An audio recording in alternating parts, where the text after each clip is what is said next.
একটা মাছ ধরার ট্রলার দেখে আপনার মনে হবে এটা যেন কোনো খেলনা। এমনকি একটা নৌবাহিনী কেমিক্যাল ট্যাঙ্কার জাহাজ পাহাড়ের সমান উঁচু একটা ঢেউয়ের সম্মুখীন হয়। কিন্তু তারপরে কি হয়? হ্যাঁ, সমুদ্রে ঘটে যাওয়া আমরা এমন কিছু অবিশ্বাস্য দৃশ্যই দেখতে চলেছি, যেগুলো দেখার পর আপনি হয়তো আর কখনোই পানিপথে ভ্রমণ করতে চাইবেন না। তো চলুন শুরু করা যাক। বাল্টিক সমুদ্র দিয়ে যাওয়ার সময় একটা রাশিয়ান তেলবাহী জাহাজ বিশাল একটা স্রোতের সামনে পড়ে। চোখের পলকে স্রোতটা জাহাজের উপরে আছড়ে পড়ে, আর এই স্রোতের কারণেই জাহাজটার বেশ বড় ধরনের ক্ষতিও হয়। সৌভাগ্যক্রমে কোনো রকমের এই মহাবিপদ পার করে তারা তীরে পৌঁছাতে পারে।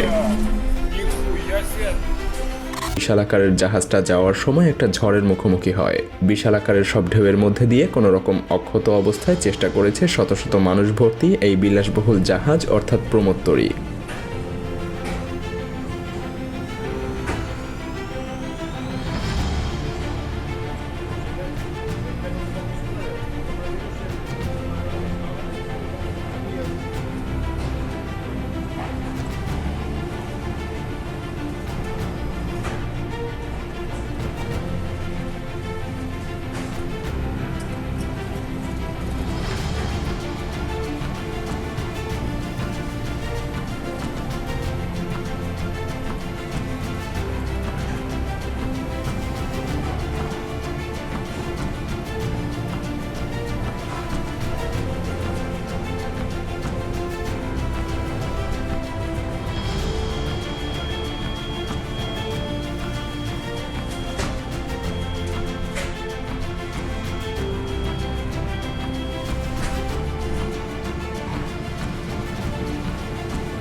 উত্তর আমেরিকা থেকে ইউরোপে একটা তেলবাহী জাহাজ পৌঁছাতে মোটামুটি 4 থেকে 6 সপ্তাহের মতো সময় লাগে। এই জাহাজগুলোকে উত্তর আটলান্টিক সমুদ্রের মধ্যে দিয়ে যেতে হয়, যেখানে আবহাওয়া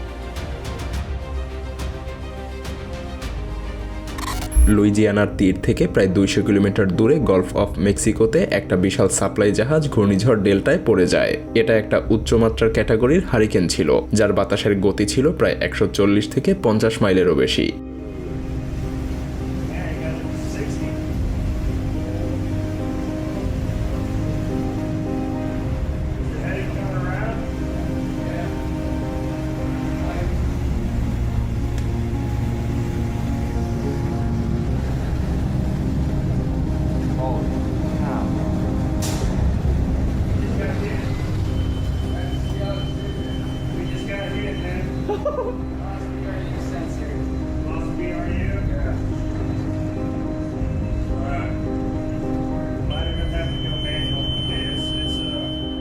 অ্যান্টার্কটিকার রুক্ষ আবহাওয়ায় অ্যাডভেঞ্চার নিতে চায় এমন 84 জন প্যাসেঞ্জারকে বহন করতে পারে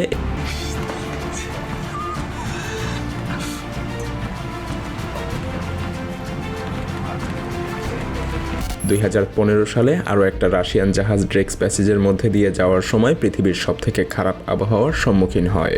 যদিও এখানে যাওয়ার জন্য আগে থেকেই সতর্ক করে দেয়া হয়, কিন্তু অনেক জাহাজই সাহসিকতার পরিচয় দিতে গিয়ে সাগরের তলদেশে হারিয়ে যায়। একটা সোর্স অনুসারে বর্তমানে ড্রেক্স প্যাসেজের নিচে প্রায় 800টারও বেশি জাহাজ ডুবে আছে, যেখানে প্রায় 20,000-এরও বেশি মানুষ প্রাণ হারিয়েছে। তবে এত প্রতিকূলতা থাকা সত্ত্বেও অনেকেই আবার এই প্যাসেজের মধ্যে দিয়ে পার হতে পেরেছে। আসলে এটা পুরোটাই ভাগ্যের ব্যাপার।